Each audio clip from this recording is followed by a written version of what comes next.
سورہ آل عمران میں الذین یذکرون اللہ قیاما وقعودا وعلی جنوبہم، اور جو کھڑے اور لیٹے اور بیٹھے ہر حالت میں خدا کو یاد کرنے والے ہیں۔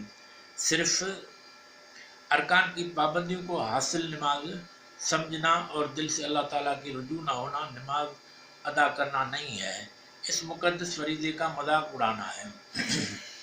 غور باطنان بے حضور کی آگاہی کے لیے حضور کریم صلی اللہ علیہ وسلم کا فرمان ہے، لا صلاۃ الا بحضور القلب، حضور قلب کے بغیر نماز درست نہیں ہوتی ہے۔ مشہور باخدا بزرگ حضرت ابراہیم بن ادم رضی اللہ تعالیٰ رحمۃ اللہ علیہ فرماتے ہیں، نماز سے فارغ ہوتے تو دونوں ہاتھ سے اپنا منہ چھپا لیتے ہیں۔ ان سے پوچھا گیا کہ آپ ایسا کیوں کرتے ہیں؟ تو فرمایا، ڈرتا ہوں کہ میری نماز میرے منہ پہ نہ مار دی جائے۔ افسوس، مسلمان نماز کی روحانی برکتوں سے غافل ہو گئے ہیں۔ نماز شاہی اور تقلیدی دھندلے پن میں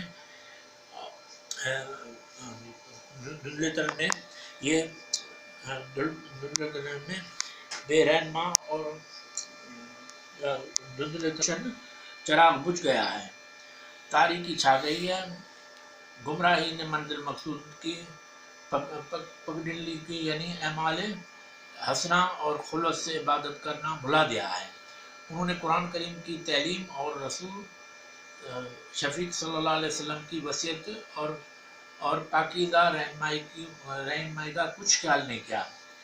یہ عاقبت کے برباد کرنے والے صوم و صلات کو ریاکارانہ بطور رسوم عادت اور خواہشات دنیوی اخروی یعنی نفسیاتی امیدوں بڑھانے کی غرض سے ادا کرنے لگے، اور سمجھ لیا کہ دراصل ہم منزل مقصود کی زیادہ پر گامزنی کر رہے ہیں، یہاں پہنچ رہے ہیں ادھر تک، مگر وہ اس سے بہت دور ہونے لگے ہیں۔ حالانکہ اللہ تعالیٰ کا حکم ہے، وَلَا يُشْرِكْ بِعِبَادَتِ رَبِّهِ أَحَدًا، اپنے مالک کی عبادت میں کسی کو شریک نہ کرے۔ جب نماز ہی کی وقت تیری نظروں میں نہیں ہوگی تو پھر کون سی شرعی امر کا احترام تیرے دل میں ہوگا؟ جو ایمان والے صاحب بصیرت اور حق بین ہیں، ان کے لیے نماز معراج ہے۔